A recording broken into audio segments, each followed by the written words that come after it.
গণমাধ্যম একটি রাষ্ট্রের দর্পণ স্বরূপ। সেই দর্পণের মাধ্যমে সেই জাতির বিভিন্ন কর্মকাণ্ড মানুষের সামনে দৃশ্যমান হয়।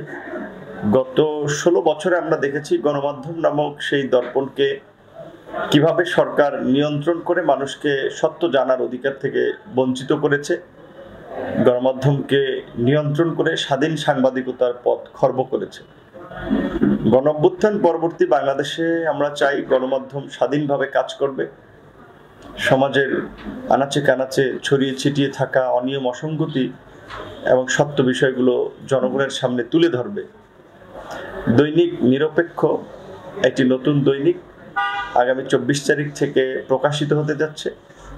তাদের নাম নিরপেক্ষ, স্লোগান সত্যে আপোষহীন থেকে নিরপেক্ষ সংবাদ পরিবেশনের মধ্যে দিয়ে তারা আগামীতে সাংবাদিকতায় একটি নতুন পথ দেখাবে। সেই প্রত্যাশায় আমি এই দৈনিক নিরপেক্ষ পত্রিকাটির সাথে সংশ্লিষ্ট সকলকে অভিনন্দন এবং শুভেচ্ছা জানাচ্ছি।